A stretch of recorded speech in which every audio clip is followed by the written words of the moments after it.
اگر بدعوت الاسلام ہے تب بھی ٹھیک ہے، اور اگر دعایا ہے تو وہ بھی چونکہ مصدر ہے اور دعوت کے معنی میں ہے تو وہ بھی ٹھیک ہے، لیکن بعض نسخوں میں بدعیت الاسلام آیا ہے، تو بدعیت الاسلام جن نسخوں میں ہے وہاں یہ کہا جائے گا ادعو کا الی کلمۃ داعیۃ الی الاسلام، میں تمہیں ایسے کلمے کی طرف دعوت دے رہا ہوں جو اسلام کی دعوت دینے والا ہے، بکلمۃ داعیۃ الی الاسلام۔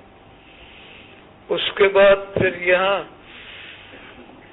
آپ نے فرمایا اسلم، یہ امر ہے، تسلم یہاں تسلیم لکھا ہے یہ غلط ہے، تسلم یہ ترغیب ہے، اور فَإِن تَوَلَّيْتَ یہ زجر ہے، فَإِنَّ عَلَيْكَ اسْمَ الْيَرِيسِيِّينَ یہ وعید ہے۔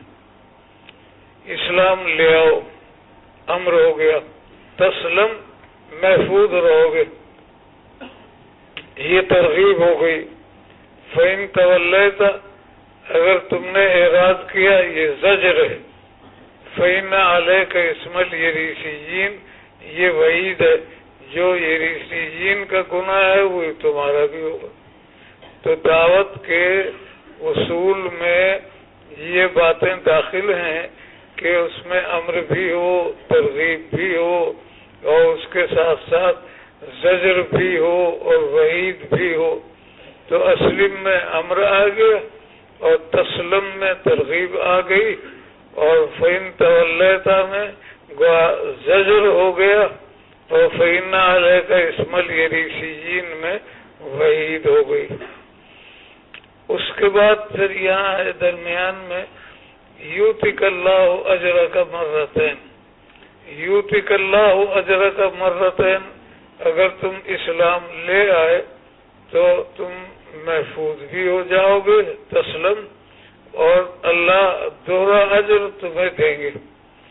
آپ نے پڑھا ہے کہ کوئی کتابی اگر ایمان لے آتا ہے، پہلے وہ اپنے پیغمبر پر ایمان رکھتا تھا، حضرت موسیٰ پر ایمان تھا یہودی کا، یہ حضرت عیسیٰ پر ایمان تھا عیسائی کا، اور اب وہ آپ پر ایمان لے آئے گا تو دوہرے اجر کا مستحق ہوگا۔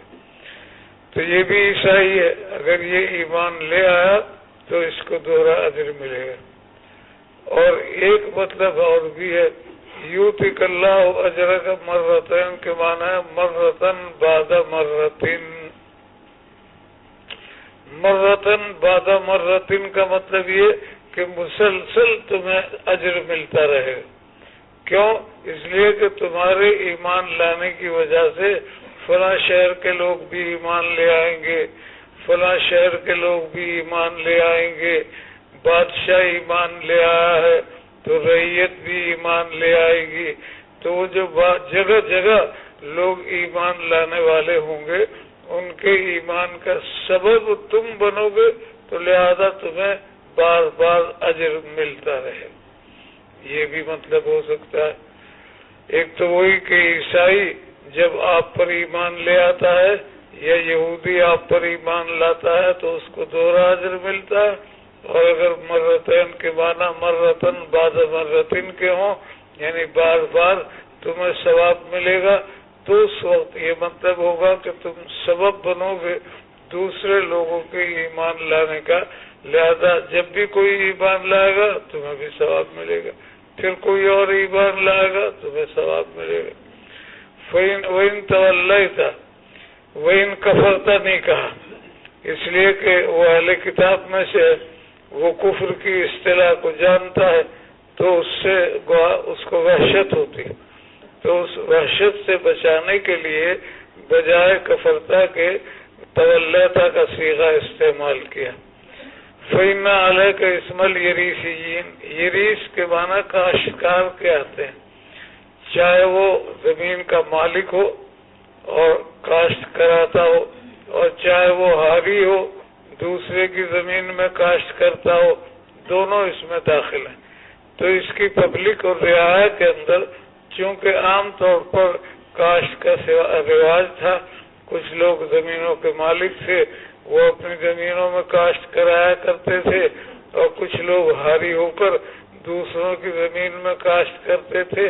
تو وہ مراد ہے کہ وہ ایمان نہیں لائیں گے جب تم نہیں ایمان لاؤ گے، تو ان کے ایمان نہ لانے کا سبب تم بنو گے، لہذا اس کا گناہ بھی تمہیں ہوگا. فَإِنَّ عَلَيْكَ إِثْمَ الْيَرِيثِيِّينَ، یریثیین کا گناہ تم پر ہوگا، یعنی ان کے ایمان نہ لانے کا گناہ تم پر ہوگا. تم جب ایمان نہیں لاؤ گے تو وہ بھی نہیں لائیں گے، تم سبب بنو گے. اس کے بعد آگے ہے وَيَا أَهْلَ الْكِتَابِ تَعَالَوْا إِلَىٰ كَلِمَةٍ سَوَاءٍ بَيْنَنَا وَبَيْنَكُمْ أَلَّا نَعْبُدَ إِلَّا اللَّهَ وَلَا نُشْرِكَ بِهِ شَيْئًا وَلَا يَتَّخِذَ بَعْضُنَا بَعْضًا أَرْبَابًا مِّن دُونِ اللَّهِ فَإِن تَوَلَّوْا فَقُولُوا اشْهَدُوا بِأَنَّا مُسْلِمُونَ. یہاں دو اعتراض. ایک اعتراض تو یہ ہے کہ قرآن میں تو واو نہیں، یا روایت کے اندر وَيَا أَهْلَ الْكِتَابِ لکھا ہے، اور قرآن کی آیت ہے اور اس میں واو ہے نہیں، تو لہذا یہ واو کیوں لکھا گیا؟ تو اس کا جواب یہ ہے کہ یہاں اصل میں معطوف علیہ محذوف ہے، اور وہ کیا فإنی ادعوک بدعایت الاسلام واقول لک ولاتباعک اتباعا لقول اللہ تعالی یا اہل الکتاب تعالوا الى کلمۃ سواء بیننا وبینکم. پہلے ہے نا انی ادعوک بدعایت الاسلام، انی ادعوک بدعایت الاسلام وَأَقُولُ لَكَ وَلِأَتْبَاعِكَ اتباعاً لِقَوْلِ اللَّهِ یا اہل الکتاب. اب یہ واو جو ہے یہ عطف میں استعمال ہو گیا. یہاں انی ادعوک بدعایت الاسلام وَأَقُولُ لَكَ، یہ یہاں واو آ رہا ہے، وَأَقُولُ لَكَ وَلِأَتْبَاعِكَ اتباعاً لِقَوْلِ اللَّهِ یا اہل الکتاب. دوسرا اشکال یہ ہوتا ہے کہ آپ نے خط لکھا ہے سن 6 میں، اور یہ آیت جو ہے آل عمران کی یہ نصارہ نجران کے بارے میں نازل ہوئی ہے، اور نجران کے نصارہ کی آمد سن 9 میں ہے. تو یہ آیت لوگوں نے کہا ہے، ابن اسحاق وغیرہ نے، کہ سورہ آل عمران کی آیات شروع سے لے کر 80 تک وہ نجران کے وفد کے حوالے سے نازل ہوئی. شروع سے لے کر 80 تک جو آیات ہیں وہ وفد نجران کے حوالے سے نازل ہوئی، اور نجران کا وفد آیا ہے وہ سن 9 میں. تو کا مطلب یہ ہوا کہ یہ آیات سن 9 میں نازل ہوئی. اور جزیہ کی ابتدا انہی نجران کے وفد کے ذریعے سے ہوئی. قاتل الذین لا یؤمنون باللہ ولا بالیوم الآخر ولا یحرمون ما حرم اللہ ورسولہ ولا يدينون دين الحق من الذين اوتوا الكتاب حتى يؤتوا الجزية عن يد وهم صاغرون. اس آیت کے اندر جزیے کا ذکر بھی ہے. تو اشکال یہی ہوا کہ یہ آیت تو بعد میں نازل ہوئی ہے، جزیے سے اس کا تعلق ہے، اور خط آپ نے لکھا ہے سن 6 میں، تو اس وقت تو آیت نازل نہیں ہوئی تھی.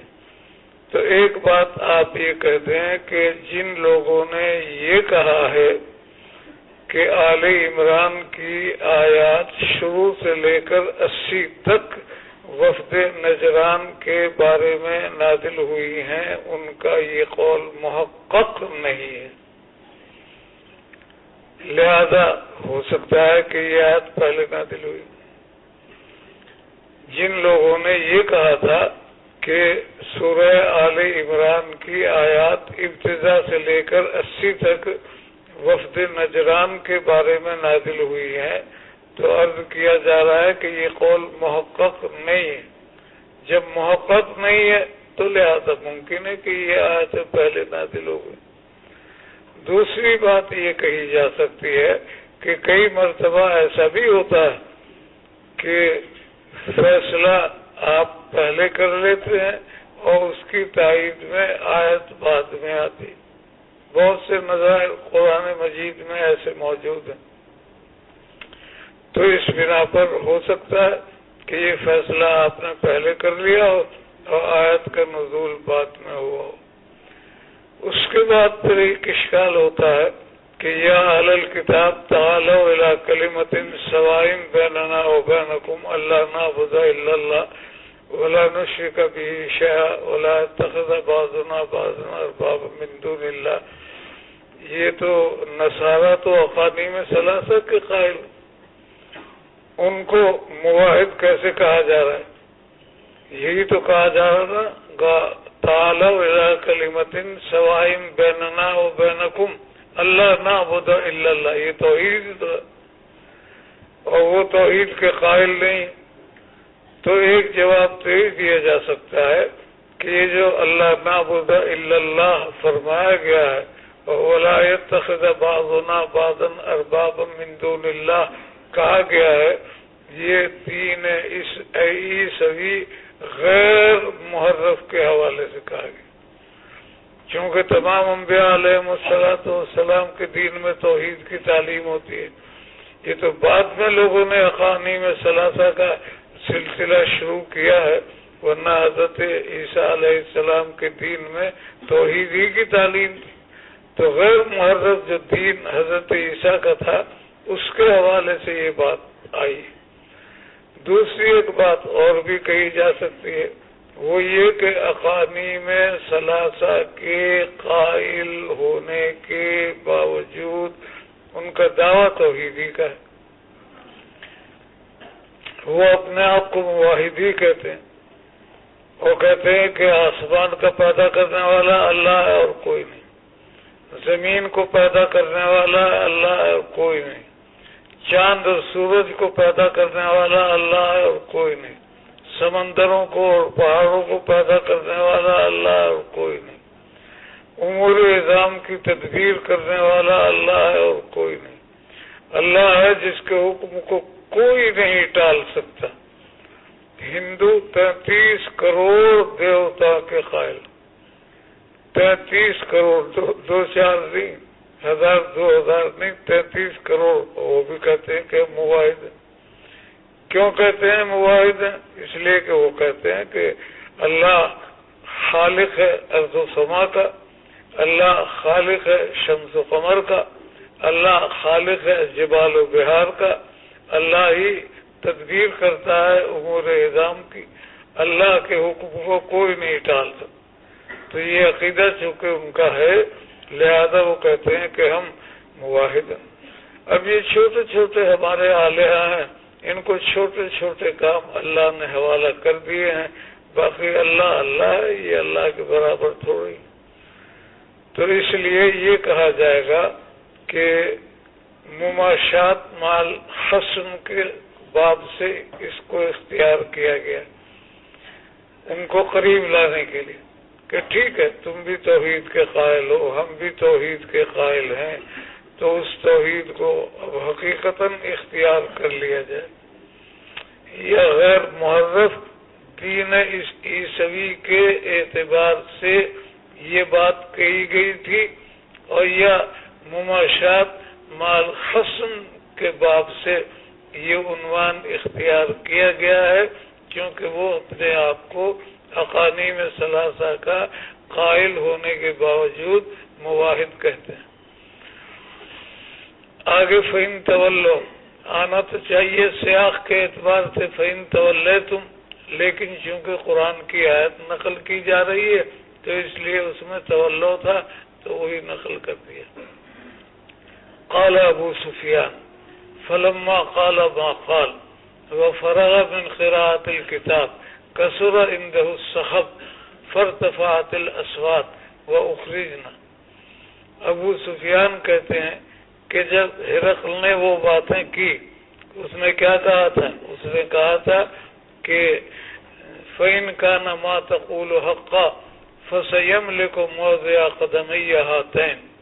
وہ پہلے کہہ چکا ہے کہ اے ابو سفیان، جو باتیں تم نے بتائی ہیں اگر یہ واقعی ہیں تو پھر یہ پیغمبر میرے قدموں کی جگہ کے مالک ہو جائیں گے. وقت كنت أعلم أنه خارج، اور میں جانتا تھا کہ وہ آنے والے ہیں. ولم أكن أظن أنه منكم، لیکن میں یہ نہیں سمجھتا تھا کہ وہ تم میں سے ہوں گے. میں نے آپ کو پہلے بتایا تھا کہ اس کو یہ بھی معلوم تھا کہ وہ ان میں سے ہوں گے، لیکن بدحواس ہو گیا، اور بدحواس ہونے کی وجہ سے حقیقت کو بھول گیا ہے. ورنہ تو یہ بات متعین تھی کہ اب جو پیغمبر آئیں گے وہ بنو اسماعیل میں سے ہوں گے، اور بنو اسماعیل کا مرکز مکہ ہے، تو لہذا یہ کہنا کہ میں یہ نہیں سمجھتا تھا کہ وہ تم میں سے ہوں گے غلط ہے، اس کو معلوم تھا. اور پھر آگے کہتا ہے کہ فلو انی اعلم انی اخلص الیہ لتجشمت لقاءہ. اگر مجھے یہ یقین ہوتا کہ میں ان کے پاس پہنچ سکتا ہوں تو میں ان سے ملاقات کے لیے سفر کی مشقت برداشت کرتا. یعنی مطلب یہ کہ مجھے یہ خطرہ ہے کہ اگر میں وہاں جانے کا ارادہ کروں گا تو لوگ مجھے مار دیں گے. اور پھر غسل تو قدم ہے، اور میں ان کے پاؤں دھوتا. تو یہ ساری باتیں جب قوم کے سامنے آئیں تو اس کا نتیجہ کیا ہوا؟ اس کا نتیجہ یہ ہوا کہ کثر عنده الصخب، شور بہت ہوا. فارتفعت الاصوات، تو آوازیں اونچی ہو گئی. لوگوں نے کہنا شروع کیا کہ یہ تو ہمیں عربوں کا غلام بنانا چاہتا ہے، یہ ہمیں اپنے دین سے منحرف کرنے کی باتیں کر رہا ہے، دین سے ہٹانے کی کوشش کر رہا ہے. تو اس پر لوگوں کے اندر اشتعال پیدا ہوا اور شور ہو گیا. آگے کہتے ہیں وَأُخْرِجْنَا، ہمیں نکال دیا گیا وہاں سے. کیوں نکال دیا گیا؟ ایک تو سیدھی سیدھی بات ہے کہ بھئی تحقیق احوال کے لیے بلایا تھا، وہ ہو گئی، لہذا کہا آپ جاؤ. دوسری ایک بات یہ بھی ہے کہ یہ خطرہ پیدا ہوا کہ ہمارے بادشاہ کے اندر جو یہ تبدیلی آئی ہے اور اس مدعی نبوت سے وہ عقیدت کا اظہار کر رہا ہے، وہ ان کے بیان کی وجہ سے کر رہا ہے، لہذا ان پر غصہ آئے گا. یہ بھی احتمال ہے کہ چونکہ یہ جو ہرقل نے باتیں کی کہ وہ اس جگہ کے مالک ہو جائیں گے اور میں ان کی خدمت میں پہنچ سکتا تو جانے کی کوشش کرتا، ان کے پاؤں دھوتا. یہ باتیں ابو سفیان کی گفتگو کے نتیجے میں سامنے آئیں، تو لہذا ابو سفیان اس کا سبب بنے. اور جب ابو سفیان اس کا سبب بنے تو ان پر غصہ اتارا جائے گا، اس لیے ان کو کہا جاؤ. آگے کہ فقلت لاصحابی، میں نے اپنے ساتھیوں سے کہا، حین اخرجنا، جب ہمیں نکالا گیا، لقد امر عمرو ابن ابی کبشہ، ابو کبشہ کے بیٹے کا معاملہ اہمیت اختیار کر گیا. کہنا تو یہ چاہتا تھا لقد امر عمرو محمد، لقد محمد کا معاملہ اہمیت اختیار کر گیا، لیکن ابن ابی کبشہ کہہ رہا ہے. ان لوگوں کا ایک دستور ہے کہ جب کسی آدمی کو گمنام ظاہر کرنا چاہتے ہیں، جب کسی آدمی کو بے وقعت بتانا چاہتے ہیں، جب کسی آدمی کو بے حیثیت باور کرانا چاہتے ہیں، تو اس کے لیے کوئی ایسا عنوان اختیار کرتے ہیں جو غیر معروف. تو ابو سفیان کو غصہ ہے. کیوں غصہ ہے؟ کہ ہرقل متاثر ہو گیا، اور ہرقل کا متاثر ہونا بہت بڑی بات ہے. تو اس لیے اس غصے میں وہ لقد امرا، امر محمد نہیں کہتا بلکہ لقد امرا امر ابن ابی کبشہ، ابو کبشہ کے بیٹے کا معاملہ اہمیت اختیار کر گیا. ابو کبشہ کون ہے؟ بہت سے اقوال ہیں. بعض نے کہا آپ کے نانا کی کنیت ہے،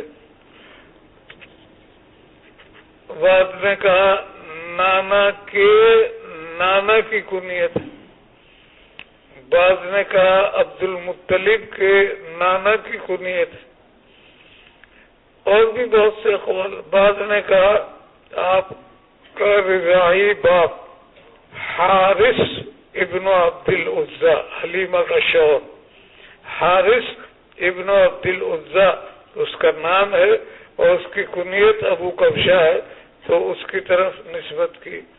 بعض نے کہا کہ بنو خزاعہ کا ایک آدمی تھا، اس نے بت پرستی چھوڑ دی تھی اور شعرا ستارے کی پرستش کرنے لگا تھا. بنو خزاعہ کا ایک آدمی تھا وجز ابن عامر ابن غالب، وجز زا کے ساتھ، وجز ابن عامر ابن غالب، یہ بنو کبشہ ہے اور بنو خزاعہ کا آدمی ہے، اور اس نے بت پرستی چھوڑ دی تھی اور شعرا ستارے کی پرستش کرنے لگا تھا. تو بت پرستی کے ترک میں وہ آپ کے ساتھ شریک ہے. آپ بھی بت پرستی کو برا کہتے ہیں، وہ بھی بت پرستی کو برا کہتا تھا، اس لیے کہہ دیا کہ یہ ابو کبشہ کا بیٹا ہے. یہ خوف وہ اہمیت کیوں اختیار کر گیا؟ بنو اسفر کا بادشاہ اس سے ڈر رہا ہے. بنو اسفر کا بادشاہ ہرقل ہے، اس کو بنو اسفر، اس کی قوم کو بنو اسفر کہا گیا. اس کی وجہ کیا ہے؟ اس کی وجہ یہ ہے کہ روم ابن عیس نے شاہ حبشہ کی بیٹی سے شادی کر لی تھی. ان کے جد امجد روم ابن عیس ہیں سعد سے، انہوں نے شادی کی تھی حبشے کے بادشاہ کی بیٹی سے. یہ سفید وہ کالی، تو نتیجہ یہ کہ اولاد درد، اس لیے ان کو بنو اسفر کہا جاتا ہے. آگے کہتا ہے کہ فما زلت موقنا انه سيظهر، میں اس وقت سے اس یقین پر رہا کہ محمد غالب آئیں. فما زلت موقنا انه سيظهر، پس میں برابر یقین کرنے والا تھا کہ یہ غالب آ جائیں گے. حتی ادخل اللہ علیہ الاسلام، یہاں تک کہ اللہ تبارک و تعالی نے میرے اوپر اسلام کو داخل کر دیا. یوم فتح مکہ میں یہ ایمان لے آئے، اور یوم فتح مکہ میں ایمان لانے کے بعد پھر یہ ایمان پر قائم رہے. بہت سے لوگ ہماری جماعت میں ایسے بھی ہیں جو یہ کہتے ہیں کہ ابو سفیان منافق تھا، وہ ایمان نہیں لایا تھا. یہ اصل میں رافضیوں کا پروپیگنڈا ہے. آپ کو معلوم ہے کہ انہوں نے نہ عمر کو بخشا ہے نہ معاویہ کو بخشا ہے، تو پھر ابو سفیان کی شمار. پچھلے دنوں ایک سلسلہ چلا تھا رسالوں کے اندر بیانات کا، تو یہ 90 والے جو تھے یہ اس بات پر مصر تھے کہ ابو سفیان منافق تھا، لیکن علماء حقانی نے ان کی ایسی خبر لی کہ وہ خاموش ہو گئے. تو حق کو قبول کرنا تو کسی کے حصے میں آتا ہے. بہت بحث چلی تھی. آگے اس کے بعد میں ہے وکانا ابن الناتور، یہ متصل بسند السابق ہے. بعض لوگوں نے اس کو معلق قرار دیا ہے، یہ بالکل غلط ہے، سند سابق کے ساتھ اس کا تعلق ہے، اور زہری جو سند سابق کے اندر راوی موجود ہیں وہ اس کو بیان کر رہے ہیں۔ یہ ابن الناطور ایلیا اور ہرقل کا صاحب تھا۔ ناطور اور ناظور، ناطور کہتے ہیں اس کو جو کھجوروں کے باغ کی رکھوالی کرتا ہے، اور ناظور کہتے ہیں اس کو جو انگوروں کے باغ کی رکھوالی کرتا ہے، اور یہ لفظ غیر عربی ہے۔ یہ ابن ناطور ایمان لے آئے ہیں۔ عبد الملک کے زمانے میں زہری سے ان کی ملاقات ہوئی ہے، اور اسی موقع پر انہوں نے زہری سے یہ واقعہ بیان کیا۔ کان ابن الناطور صاحب ایلیا، یہ ایلیا کا گورنر تھا، اور وہ ہرقل کا مصاحب تھا۔ کیا مطلب؟ یعنی ہرقل کے خواص میں داخل تھا، اور ایلیا بیت المقدس ہے، وہاں کا یہ گورنر بھی تھا۔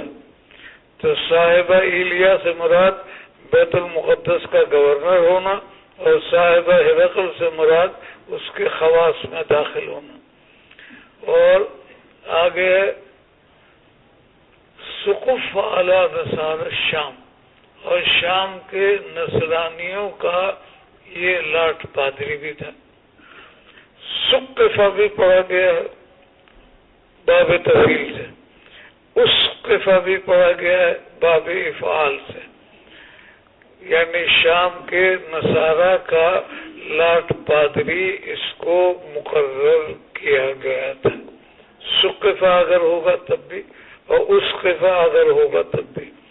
اور سقفہ بھی پڑھا گیا، سقفہ کے معنی وہی لاٹ پادری کے، یہ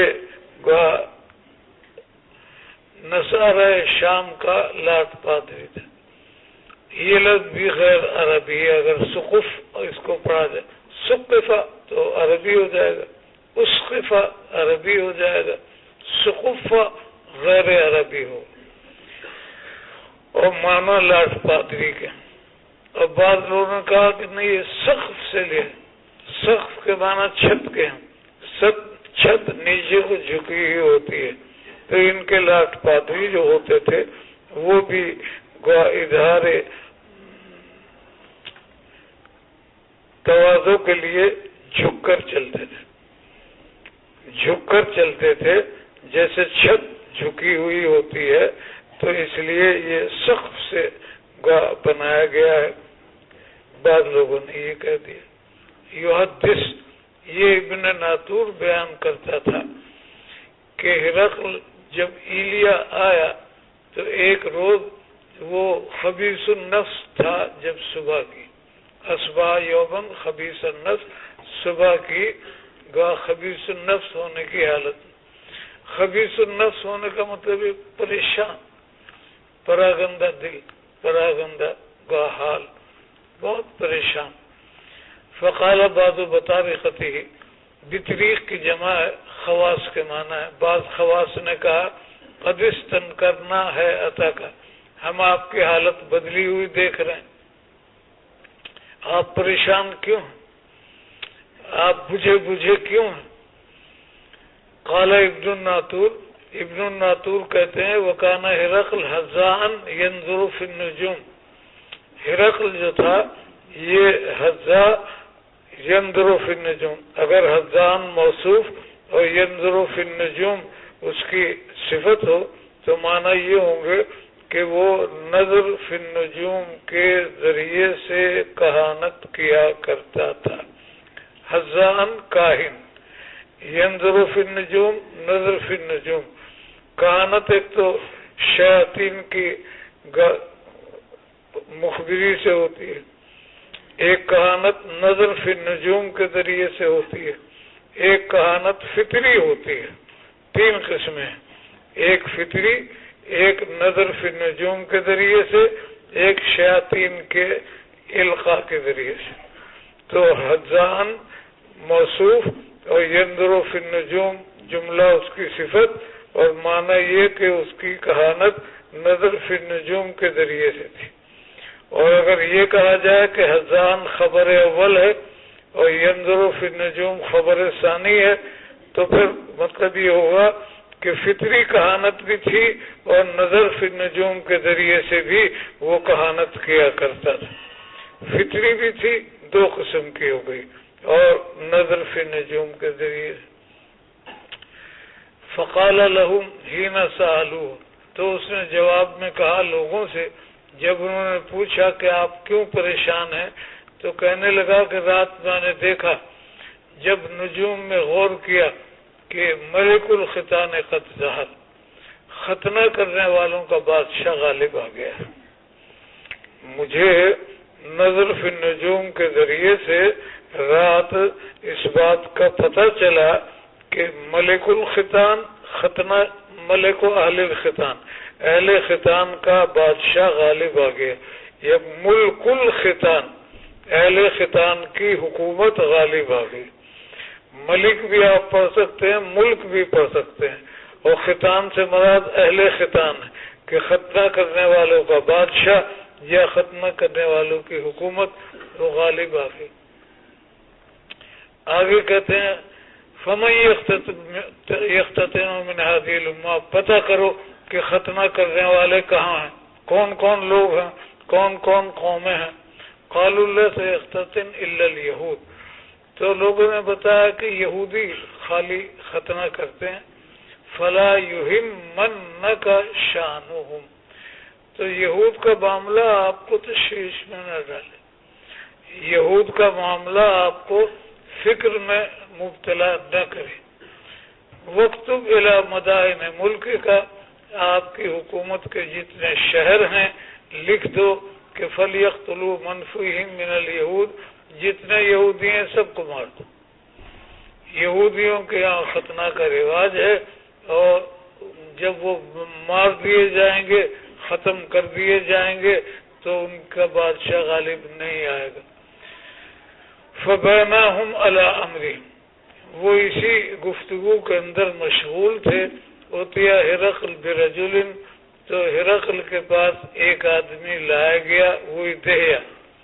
ارسل بھی ملک غسان، غسان کے بادشاہ حارث ابن ابی شمر، جس کا پہلے ذکر آ گیا، وہ ہرقل کے ماتحت تھا اور بصرہ کا حاکم تھا۔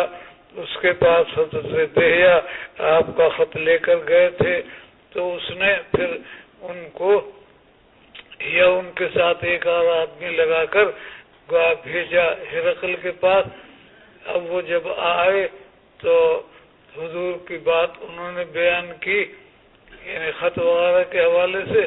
فلما استخبرہ ہرقل، جب ہرقل نے ان سے باتیں سن لی، قال اذهبوا، جاؤ، فانظروا، دیکھو، مختتن ہوا ام لا، یہ مختون ہے یا نہیں۔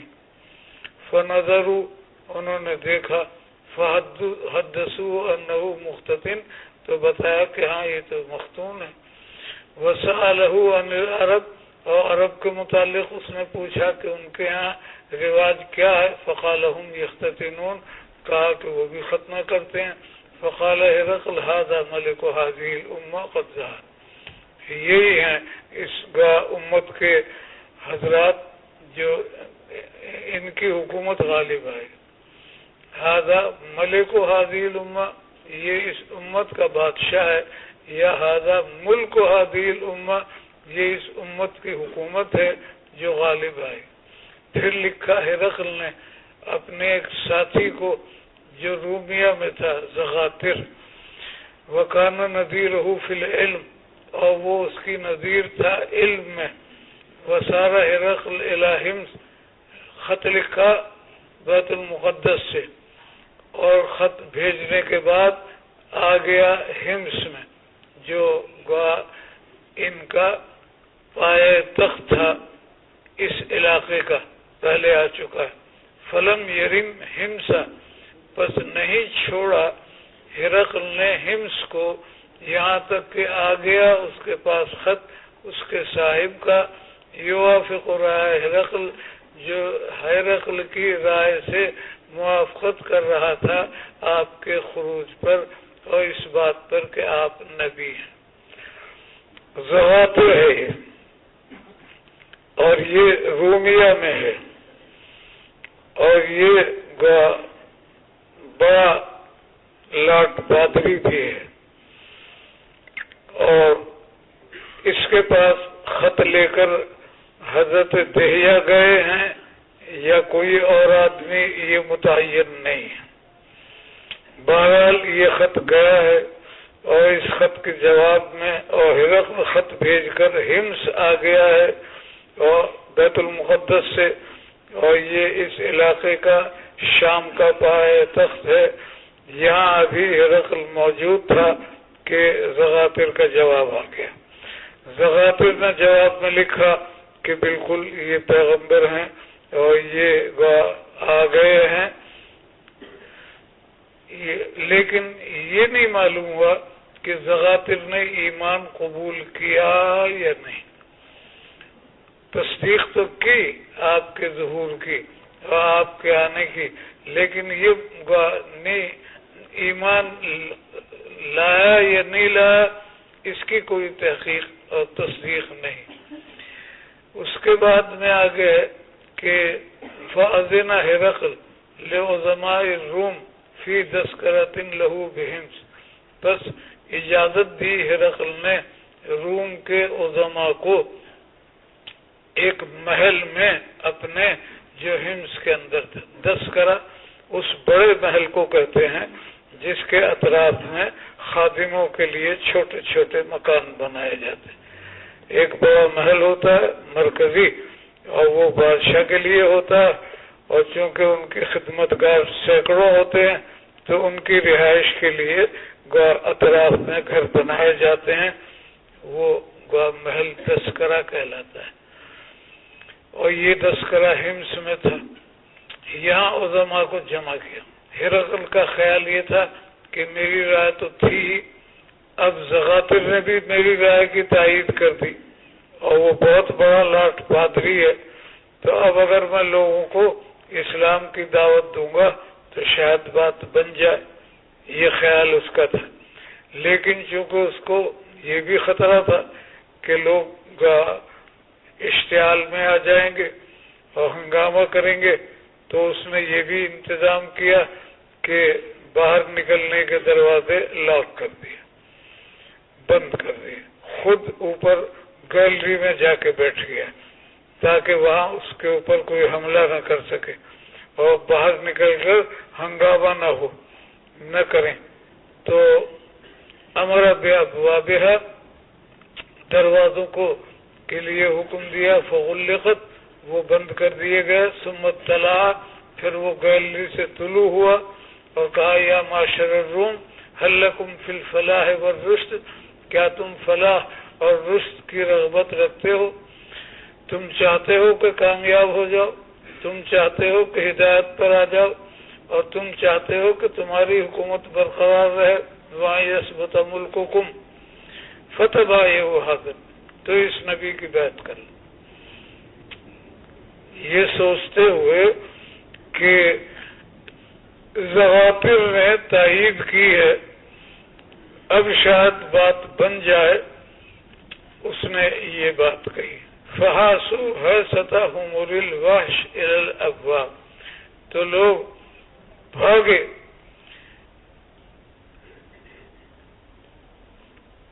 جنگلی گدھوں کی طرح بھاگنا دروازوں کی طرح، فَوَجَدُوهَا قَدْ غُلِّقَتْ، تو انہوں نے دیکھا کہ وہاں تو تالا پڑا ہوا ہے، فَلَمَّا رَأَى هِرَقْلُ نَفْرَتَهُمْ، جب ہرقل نے ان کی نفرت دیکھی اور ایمان لانے سے مایوس ہوا، ایسا من الایمان، قال ردوہم علی، ان کو واپس بلاؤ، اور واپس بلانے کے بعد کہا انی قلت مقالتی آنفا، میں نے ابھی جو بات تم سے کی تھی، اختبر بها شدتکم علی دینکم، میں تمہاری اپنے دین پر پختگی کو آزمانا چاہتا تھا. فقط رہا تو میں نے دیکھا کہ واقعی تم تو اپنے دین میں بڑے پکے ہو اور میں امتحان میں تم کامیاب ہو گئے. فسجدوا له تو لوگوں نے اس کو سجدہ کیا. ورضوا عنہ اور اس سے راضی ہو گئے. فکان ذالک آخر شان ہرقل یہ شان ہرقل کا آخر ہوا. لوگوں نے بات نہیں مانی. وحشی گدھوں کا ذکر اس لیے کیا کہ وہ پالتو گدھوں کے مقابلے میں زیادہ تیز دوڑتے ہیں. تو لوگ دروازوں کی طرف بھاگے اور جناب دروازوں کی طرف بھاگ کر انہوں نے نفرت کا اظہار کیا. تو اس بد نصیب نے یہ کہا کہ صاحب میں تو تمہارا امتحان لینا چاہتا تھا کہ تم اپنے دین کے اندر کتنے پکے ہو. چنانچہ تم امتحان میں کامیاب ہو گئے. جب یہ بات اس نے کہی تو لوگ خوش ہو گئے اور اس سے راضی ہو گئے. فکان ذالک آخر شان ہرقل کا مطلب یہ نہیں ہے کہ ہرقل مر گیا. ہرقل تو بعد میں بھی زندہ رہا. غزوہ موتا میں اس نے مسلمانوں کے خلاف لشکر کشی کی. غزوہ تبوک میں بھی اس نے مسلمانوں کے خلاف لشکر کشی کی. تبوک کے موقع پر آپ نے حضرت دہیا کو پھر اس کے پاس بھیجا خط دے کر. اور یہ تبوک کا واقعہ. تبوک سے پھر حضرت دہیا کو اس نے رومیہ بھیجا. پہلے بتایا تھا کہ زغاتر کے پاس جو آدمی گیا وہ دہیا تھے یا کوئی اور تھا یہ متعین نہیں ہو سکا. یہاں تبوک سے جو ہرقل نے زغاتر لاٹ پادری کے پاس آدمی بھیجا وہ دہیا ہی ہے. لیکن وہاں یہ تھا کہ زغاتر لاٹ پادری تھا. اب یہ معلوم نہیں کہ کوئی اور لاٹ پادری ہے یا زغاتر ہے. وہاں دہیا متعین نہیں تھے زغاتر متعین تھا اور وہ ایمان نہیں لایا تھا. تصدیق کی تھی لیکن ایمان نہیں لایا تھا. یہاں دہیا ہی گئے ہیں لیکن لاٹ پادری متعین نہیں ہے کہ وہی زغاتر ہے یا کوئی دوسرا ہے. بہرحال وہ جب دہیا گئے اور اس لاٹ پادری کو آپ کا وہ خط دکھایا تو وہ ایمان لے آیا. ایمان لانے کے بعد اس نے نصرانی لباس اتار دیا, اسلامی لباس پہن کر آیا, اور اسلامی لباس پہن کر جب وہ مجمع میں آیا تو لوگوں نے اس کو قتل کر دیا, اس کو شہید کر دیا. اب یہ متعین نہیں کہ وہی زغاتر تھا جو پہلے بھی گیا تھا یا کوئی دوسرا لاٹ پادری تھا. پہلا اگر زغاتر تھا تو پہلے تو وہ ایمان نہیں لایا تھا, تصدیق کی تھی, اب ایمان بھی لے آیا اور شہید ہو گیا. اور اگر وہ نہیں ہے تو دوسرا لاٹ پادری ہے تو وہ بہرحال شہید ہو گیا. یہ واقعہ پیش آیا. تو کہنے کا مطلب یہ ہے کہ کانا آخر ذالک آخر شان ہرقل سے اس قصے کا آخر بیان کرنا مقصود ہے. یہ مقصود نہیں ہے کہ ہرقل مر گیا. ہرقل تو بعد میں بھی زندہ رہا اور موتا میں اور تبوک میں اس نے مسلمانوں کے خلاف لشکر کشی کی, اور تبوک میں آپ نے اس کو خط بھی لکھا اور وہ خط اس نے پھر رومیہ حضرت دہیا کے ذریعے سے بھیجا اور وہاں وہ لاٹ پادری ایمان لایا اور شہید ہو گیا. جب حضرت دہیا واپس آئے تو اور واقعہ بیان کیا تو ہرقل نے کہا کہ دیکھ لو, میں بھی اگر ایمان لاؤں گا تو مجھ کو بھی قتل کر دیا جائے گا. ویسے اس نے آپ کو جواب میں لکھا انی مسلم, تو آپ نے فرمایا کذب عدو اللہ انہو علی نصرانیتہ, جھوٹ بولتا ہے, یہ نصرانی ہے اسی طریقے. اس کے بعد میں پھر آپ یہ سمجھیے کہ یہاں آخر کا برات اختتام کے لیے ہے. امام بخاری کی عادت ہے کہ جب کتاب ختم ہوتی ہے تو کوئی لفظ لاتے ہیں جس سے کتاب کے اختتام کی طرف اشارہ ہوتا ہے. یہاں آخر کا لفظ ہے. شیخ الحدیث کی رائے ہمیشہ یہ ہوتی ہے کہ یہ کتاب کے آخر کی طرف اشارہ نہیں ہوتا، بلکہ اس طرف اشارہ ہوتا ہے کہ اے کتاب کا مطالعہ کرنے والے، جس طرح یہ کتاب ختم ہوگی تمہاری کتاب زندگی بھی ختم ہوگی۔ آدمی کو اس کی کتاب زندگی کے ختم ہونے کی طرف توجہ دلائی جاتی ہے کہ تم ہمیشہ نہیں رہو گے، جیسے یہ کتاب ختم ہوئی تمہاری کتاب زندگی بھی ختم ہو جائے۔ اس کے بعد ترجمۃ الباب سے مناسبت میں ایک بات تو آپ یہ کہہ سکتے ہیں کہ اللہ وہی بھیجنے والے، اللہ کی عظمت و جلال کے ہر جانب چرچے ہیں۔ ہم نے عرض کیا کہ وہی خالق سماء و ارض ہے، وہی خالق شمس و قمر ہے، وہی خالق جبال و بہار ہے، وہی امور اعظام کی تدبیر کرنے والا ہے، اس کے حکم کو کوئی ٹال نہیں سکتا۔ درمیان میں واسطہ جبریل ہیں، انہو لقول رسول کریم ذی قوت عند ذی العرش مکین مطاع ثم امین، ان کی شان میں آیا۔ وہی موحی اللہ ہے، ذریعہ جبریل ہے، موحا الیہ آپ، تو آپ کے احوال بیان کیے۔ اس روایت کے اندر آپ کے احوال بیان کیے۔ ہرقل جو بہت بڑا بادشاہ ہے رومیوں کا، اس نے آپ کے احوال سن کر آپ کی تصدیق کی ہے۔ زغاتر جو بہت بڑا لاٹ پادری ہے رومیہ کا، وہ بھی آپ کی تصدیق کر رہا ہے۔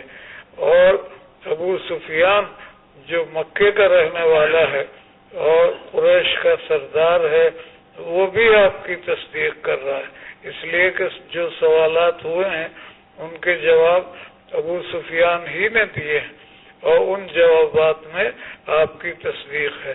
تو مطلب کہنے کا یہ ہوا کہ اس روایت کے ذریعے سے موحا الیہ جناب محمد الرسول اللہ صلی اللہ علیہ وسلم کی صفات کمال کو بیان کیا، اور ساتھ ساتھ یہ بھی بتایا کہ ہرقل بھی آپ کی تصدیق کرتا تھا اور زغاتر بھی آپ کی تصدیق کرتا تھا اور ابو سفیان بھی آپ کی تصدیق کرتا تھا، اور تصدیق اس بات کی کہ ان کے اوپر وحی آئی ہے۔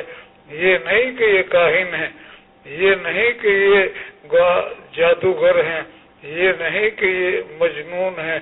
وہ جو لوگ کہتے تھے کہ یہ جادوگر ہیں اور یہ کاہن ہیں اور یہ دیوانے ہیں، ان تمام چیزوں کی نفی ہو گئی اس روایت کے ذریعے سے۔ دوسری بات آپ یہ کہہ سکتے ہیں کہ ابو سفیان نے آپ کے جو احوال بیان کیے ہیں وہ احوال ابتدائی دور کے ہیں، یعنی نبی اکرم صلی اللہ علیہ وسلم کی نبوت سے پہلے اور نبوت کے بعد دونوں قسم کے احوال پر اس نے روشنی ڈالی ہے۔